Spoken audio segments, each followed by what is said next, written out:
Hi guys, happy Witchy Wednesday. How is everybody today? Well, I hope. So, I'm finding out more about the singing bowl. If you're feeling ill, or just your energy is not fully good, if you're fragmented, it won't sing. So, we're gonna see if I can get it to sing.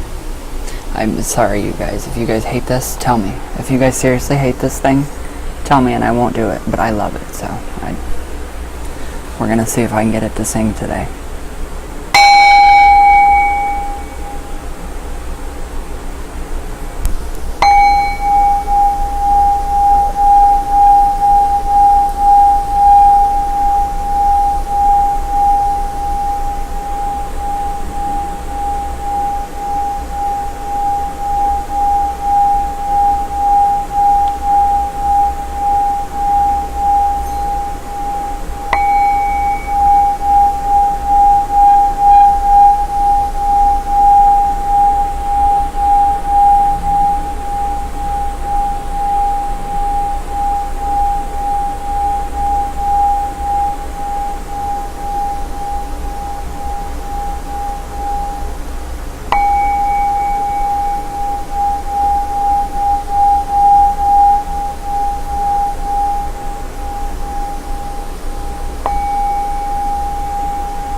Alright, it worked.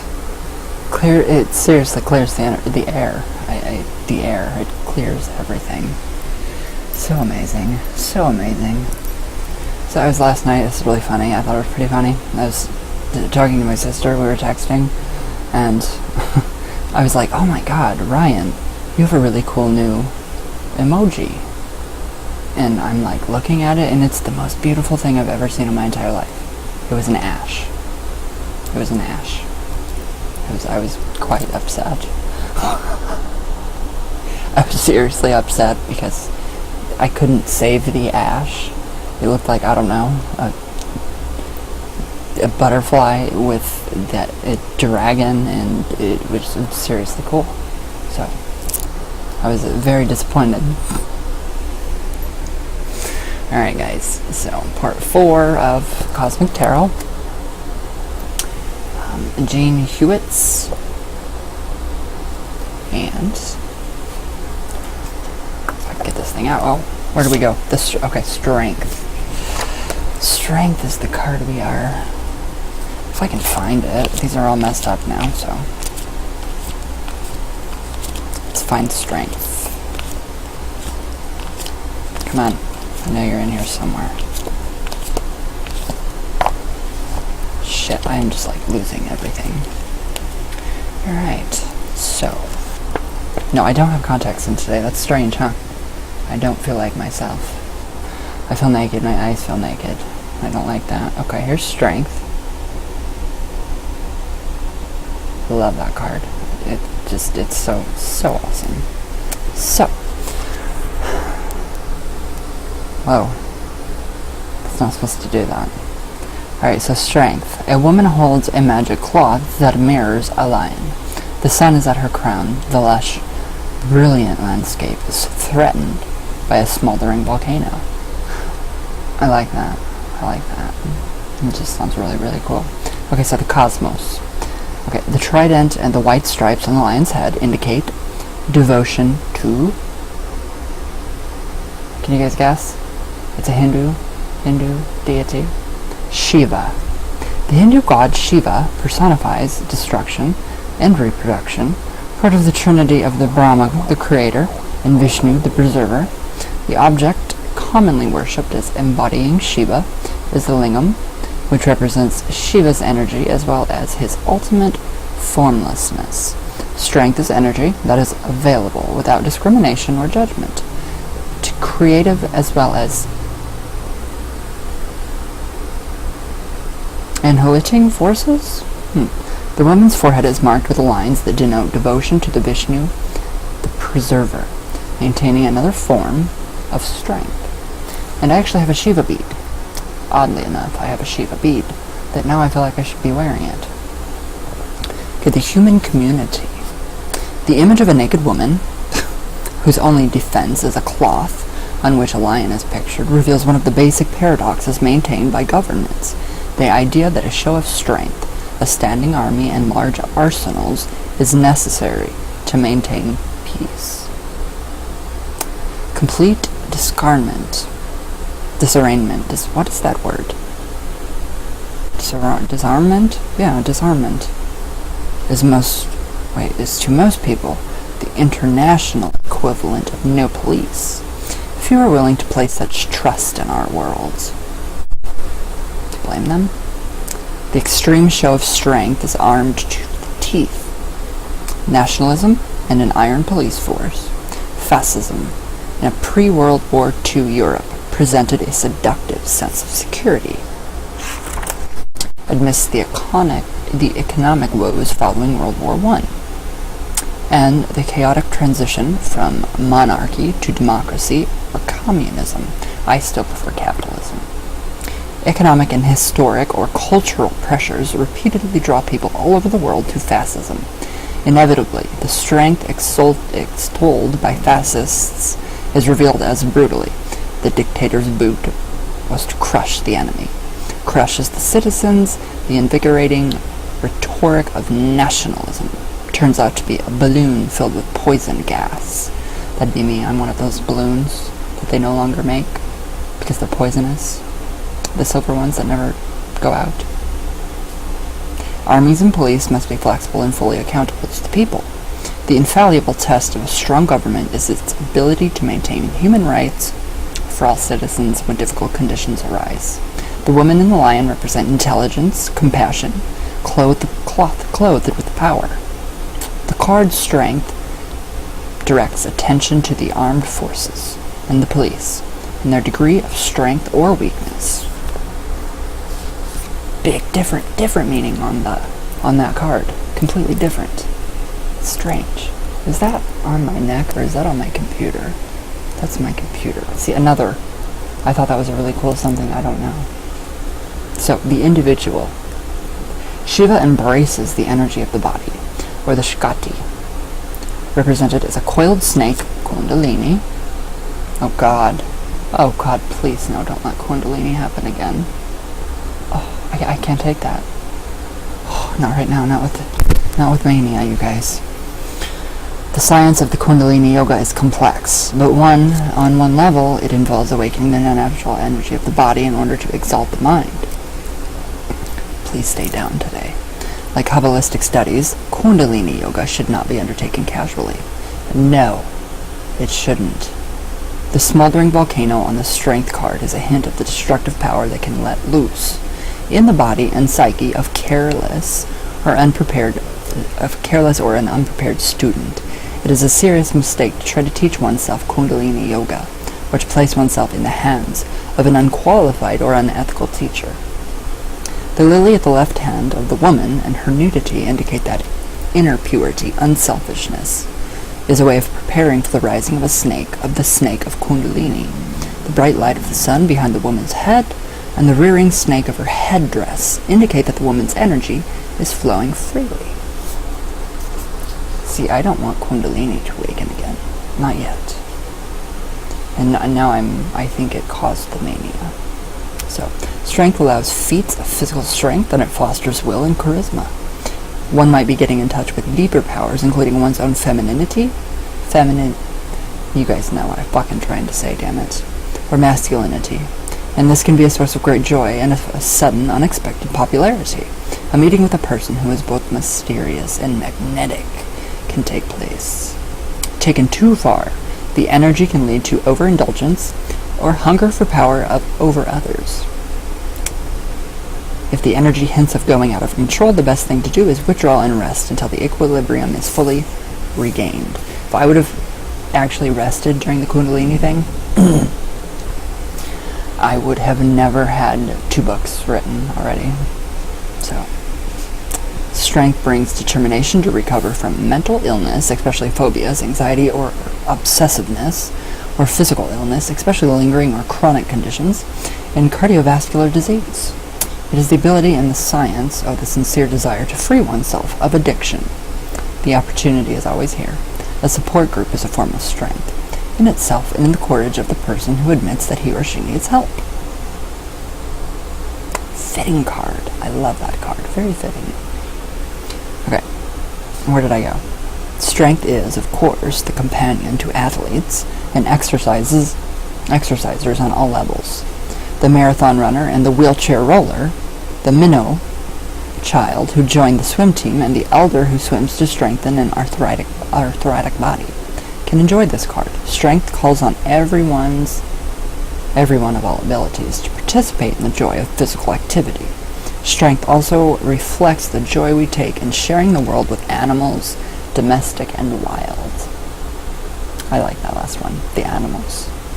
Okay, so meanings. Energy,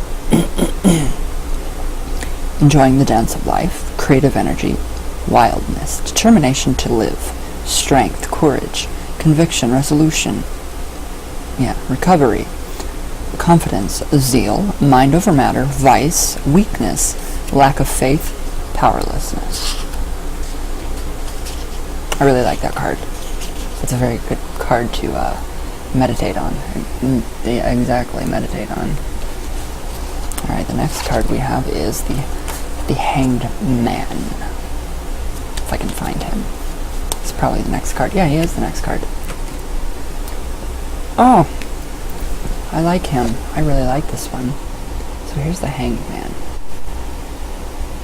within the Cosmic Tarot. Very good card. Very good card. I gotta get a drink of my coffee.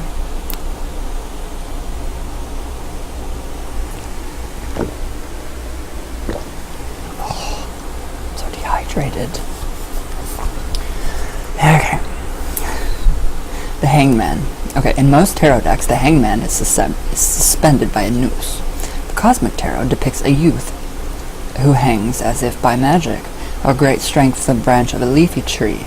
His hands are folded in prayer, and the moon forms a halo around his head. The perspective of the picture gives the impression that he is floating in the sky.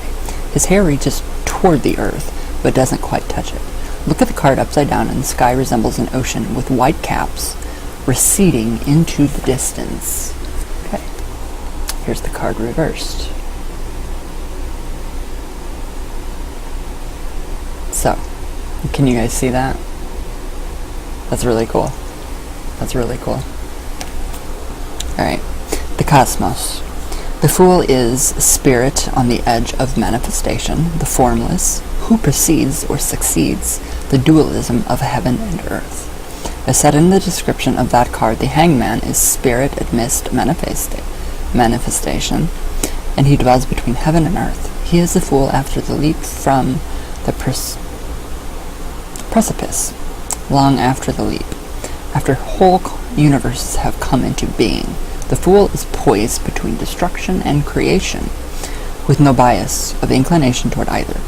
The Hangman dangles between creation and destruction, but because he has been corrupted by matter, the implication of that movement toward destruction, death, or annihilation. Trying to say that word. In other words, the Hangman is spirit bound by time and place. Completely different meaning. Completely different meaning. I am picking up so many different meanings for these cards. It's freaking incredible. Okay. The human community. Once in a while, someone comes along and turns the world upside down. Political economist Karl Marx, American patriot Thomas Jefferson, the Pure Land Buddhist sage Sharon, artist Andy Warhol. Oh, God. St. Francis of Assisi, Monica, founder of Christian Science, Mary Baker Eddy, civil rights leader Martin Luther King, and the radical feminist self-named revolting hag Mary Daly are a few of those who, like it or not, focused us to look at our lives and our society in a totally new way. It's very cool. We glorify We glorify these diverse men and women, and we crucify them. Often, we martyr them in sainthood. King was assassinated. Shinran, exiled from his own land. Some have thrived in spite of fierce opposition and even ridicule. Their names may be unfamiliar to many, but whether they act politically, artistically, or religiously, as individuals or as groups, these extraordinary minds motivated the transitions of the human society. The 12-step program was also created through divination. Can you guys guess what divination tool specifically gave guidelines for the 12-step program? The Ouija. So, thank you to, the 12-step program helps so many people throughout the world. I know it does. I've seen it with a few people. And it's just crazy that it came from the Ouija. I think it's great. That came from the Ouija. From a spirit communications 12-step program. Boom. From the board. So it's terribly, completely evil. Oh my gosh. I'm trying to help people with addictions and stuff. I think that's hilarious. Alright. The individual... Wait. Where did I... Oh, the individual. Okay. Why would a young man choose such a deliberately uncomfortable position for his prayers? Anyone who has attempted any kind of spiritual work within or outside of a religious tradition very soon finds that it is uncomfortable, kneeling or sitting in meditation, fasting, breaking out of otherworldly routines. All of these devices remove us from our everyday lives. As children, we changed our perspective by spinning round and round until we were dizzy drunk, or by hanging upside down from a bar at the playground. I did that, don't do that, because then I fell and I broke my tailbone. Upside down, the world is cosmic and grotesque, or exotic and beautiful. Features that were unnoticed can loom large. As adults, we may use film, television, books, or drugs to escape from our past lives. From our lives. It's not a good thing to do.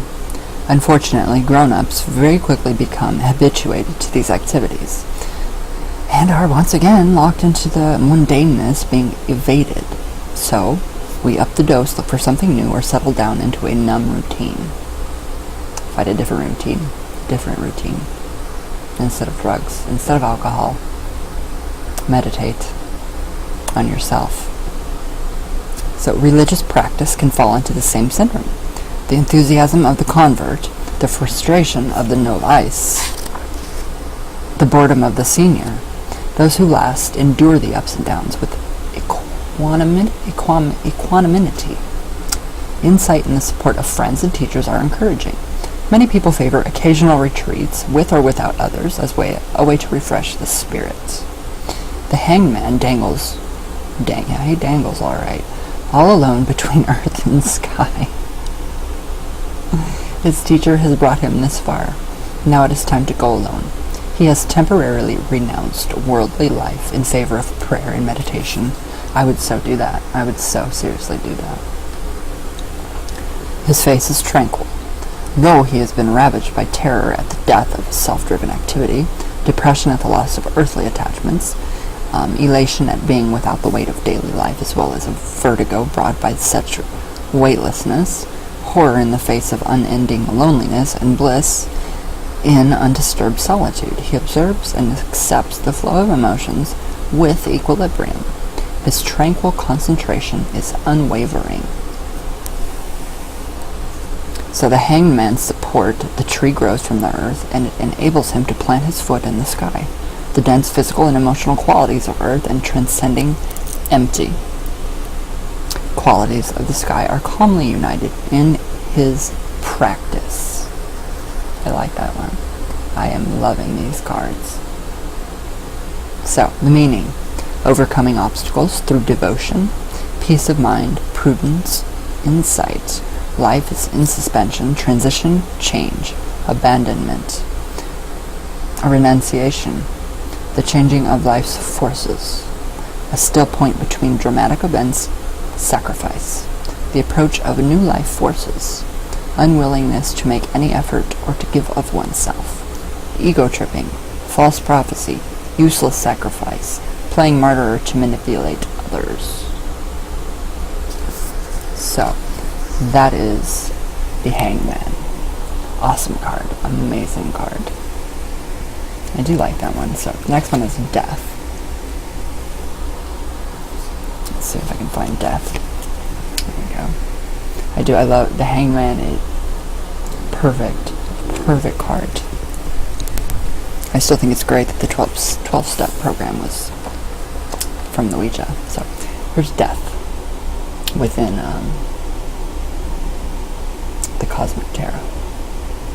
Quite different than any other deck I've ever seen. It's not so scary. Oh no, Death card. Oh. Alright. A skeleton on a stone. Plain holds a skiff and a blackbird. I can relate this card with La Santísima Muerte 100 times better than the Death card in the Rider-Waite Tarot deck. Behind him, the sun hovers over an ocean, the light contained by a square. Beyond it is the endless cosmos, which would be the spiritual fluids of life. The skulls, the stopped clock, and the broken jewels and swords symbolize the limits of human life. Even the tombstone itself, the final house of the body, and the symbol of remembrance, falls into ruins. Ruins, not ruins. The ocean is a metaphor of existence. Spiritual fluids of life. Whether existence is even as a lifespan bound by birth and death, or a cycle of reincarnation in which birth and death are alternating pulsations. So the cosmos. There's a lot of Buddhism and Hinduism in this.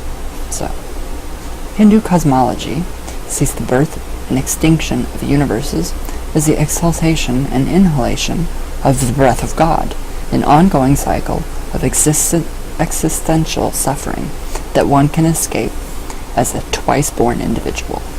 Christian and Islamic beliefs posit individual salvation or damnation that is realized after death, as well as a collective city of God, or earthly paradise, in which the entire world is purged of heretics and infidels, and then glorified in worship of the true God. All of these systems have in common an apocalypse, an era of evil, suffering, fear, moral corruption, and finally destruction. Humankind seems to feel that the present world must die in order for heavenly world to be born, which I think is completely wrong. The skeleton stands like a gateway between physical existence and the naked universal soul of mind, consciousness without the trappings and distractions of the flesh. The metaphysical city of God, maybe even paradise around that perfects life as we know it, or even the skeleton can be simply a hollow bone man, mocking our aspirations with an image of extinction and nothingness. A dead-end apocalypse, ultimate mortality. Okay, the sun could be rising or it could be setting. Oh, this card. Okay, the human community. Society progresses with the death of human generations, as well as with the death of technologies, countries, and ideologies. Mahatma Gandhi, speaking of the struggle of India for independence from Britain, equated death with purification through suffering. Quote, "No country has ever risen without being purified through the fire of suffering. The mother who suffers so that her child may live. The condition of wheat growing is that seed grain should perish. Life comes out of death. Will India rise out of her slavery without fulfilling this eternal law of purification through suffering?" Unquote. Death sometimes comes as a dramatic upheaval. Coups d'état, the rise or fall of dictatorships or democracies. Assassinations, wars, displacement of workers by machines, or corporate restructuring. Or as a smooth change, as when an entrenched party is voted out of office. I can only pray that. Or a business passes to a new generation. A society that does not change stagnates. Community and traditions that have severed generations must not be growth, regenerated, and innovation. The individual. Rare is the person who can honestly claim no fear of death. At some point, however, everyone must recognize the inevitability of death, hopefully before using force by the event itself. Though it is extremely painful to say the least, to contemplate separation from our loved ones and the loss of our body, talents, and possessions, an honest encounter with death can give purpose to life. We have a limited amount of time to fulfill ourselves and to help others and to find happiness. So the death card does not predict that a death will soon occur. Death does come at the behest of a tarot card. Death does not come at the behest of a tarot card. It does remind us not to put off what we want to do with our lives, since all of us will die sooner or later.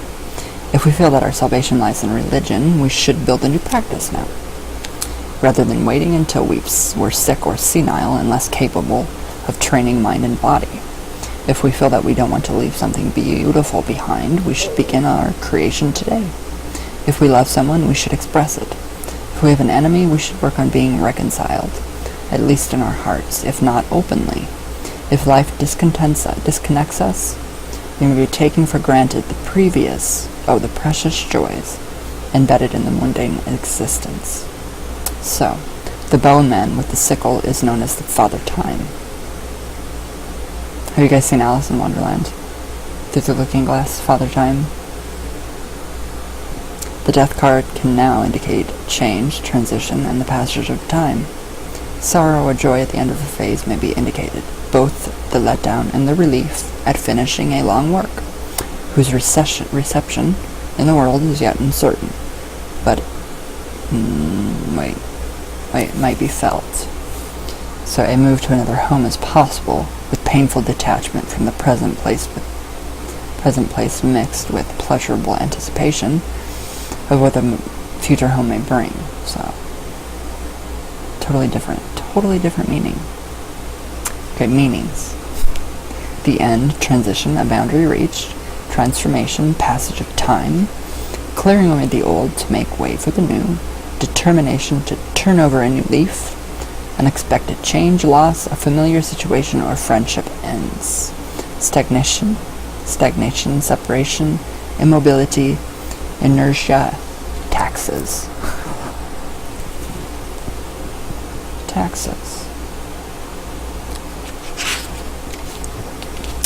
Okay.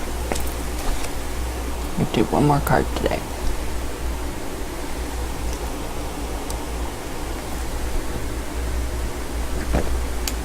Alright. And this card is Temperance. Very different from the Rider-Waite deck. Very different. Very, very Buddhist and very Hindu looking. So, Temperance. A beautiful woman pours water from 2 cups into a fresh stream, bordered by irises. A heron is behind the woman. The sun, through, half hidden by the clouds, blazes strongly. That's right, guys.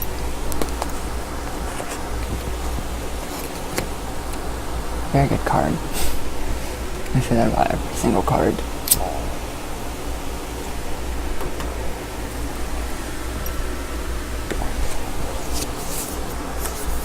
Alright. The Cosmos. Alright, the chariot demonstrated by dynamic change, whose energy derived from tension and competition. Temperance is change, through the blending of elements gradually and naturally. The seasons, day and night, the mighty yet Aeonian migration of Earth's continents, the shift of the Earth's axis, the rotation which changes the zodiac, even the drops of water that over the years can wear away a rock, are all in the realm of temperance. Dramatic and violent events, earthquakes, volcanoes, floods, typhoons, are not directly in her rule. Temperance is the force of transformation. She is the universal comfort, the lifeline between extinction and rebirth. As the water flows from the cups into the stream and gradually moves to the sea, so after death our psyches and physical forms are transformed and possibly liberated in ways we cannot imagine. Very different. So the human community. The woman returns to the waters, to the stream, and in doing so practices one of the cardinal rules of maintaining balance in any system. Return in some way what has been taken. She is partially nude, but not completely. Nature's child. She wears rich jewels. Her foot dips into the stream and yet is shod. The land that stretches behind her is semi-cultivated, with midgets. I'm joking. Temperance focuses on social stability in the terms of resources and economy. Though many scholars admit to apparently random, unpredictable elements in a nation's economy, one rule is evident. What goes up must come down. If stocks soar, get ready for cash. If a nation is pumped up with loans, it will be defeated with debt. Deflated. Extremes beget extremes. The same applies to natural resources. We have the technology and the understanding necessary for enjoying nature's riches without pollution. And I hate that. I hate littering. It pisses me off. So, greed destroys the balance. Temperance can be understood as balanced budget, sound environmental policies, and or health economy in which the distribution of wealth is equitable. Alternately, it can reflect the ebb and flow in the fortunes of nations and peoples. This deck is cosmic, obviously. Cosmic tarot. All, the world, everything, everybody, every faith, every religion is incorporated into each card. It's very non-judgmental. I love it. Alright, the individual. So around 600 BC. Do you guys even know what BC means? Before Christ. A young prince left his father's palace and a life of luxury in order to find the ultimate truth as the nature of life. Fleeing to a forest, he stripped off his riches and practiced austerities. His bones rose to his skin. He did not attain his goal. Who do you guys think this guy is? Too late, he realized that luxury and asceticism were both extremes that would not bring him closer to the truth. Starvation had brought him only immense death. Mine eyes are dim now, that they need to see the truth. From the Light of Asia, by Edwin Arnold. But a housewife, thinking him a nature god, revived him with an offering of milk and rice, strengthened the seeker, who was able to withstand the final onslaught. I love that word, onslaught, of the selfish ego, and he became enlightened. So who is this guy? Who is this guy that became enlightened, that gave up all his riches, all his luxuries, everything worldly, and suffered under a certain tree? We call him Buddha. Wait, where to go? The awakened one, which Buddha means the awakened one. So most people, especially in developed countries, would consider the lives of Buddhist monks more austere than moderate. However, ordinary people can try to find a way of living that creates the least possible harm and disturbance to others, while allowing individual balance and expression. Temperance has become a rather distasteful virtue. Popular culture glamorizes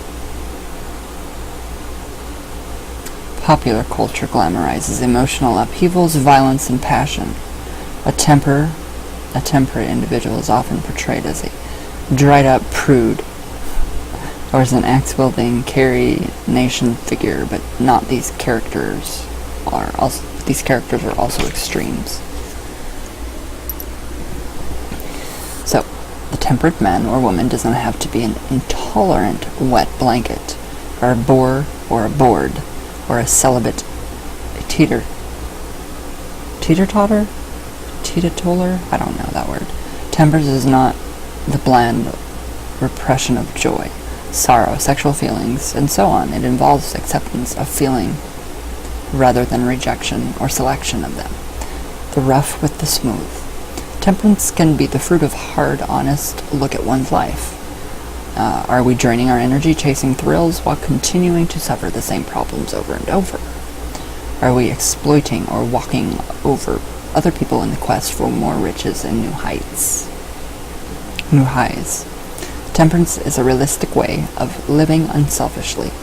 We learn truly to enjoy life. In temperance, we may experience more subtle levels of joy and understanding. So, I really like that card. Meanings. Mental equilibrium. I need that. The middle way. Improvement, rejuvenation, moderation, temperance, patience, accommodation, bringing together people. A matchmaker. Marla Martinson. Management, fusion, inability to work with others, carelessness.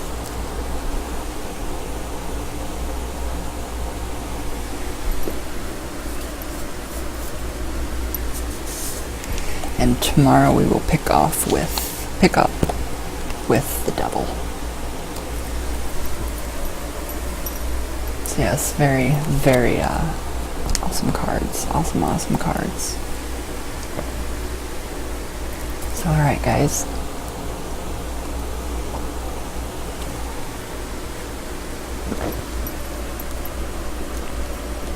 I'm gonna try this bowl one more time. Just because I'm getting caught up here.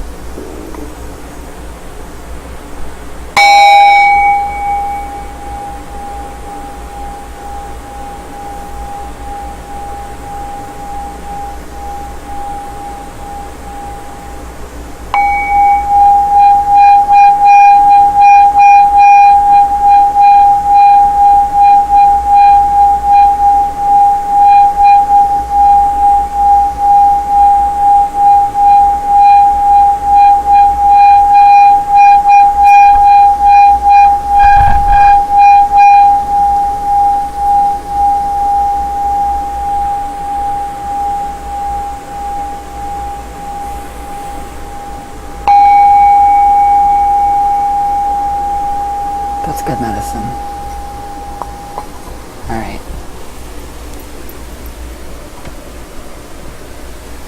So, I love that thing. I'm sorry. If you guys don't, I'm sorry. Just tell me to shut up and I will. So, alright guys. Happy Witchy Wednesday. I forgot it was Witchy Wednesday. So, I might be back. I might have another video coming today, so. Excuse me.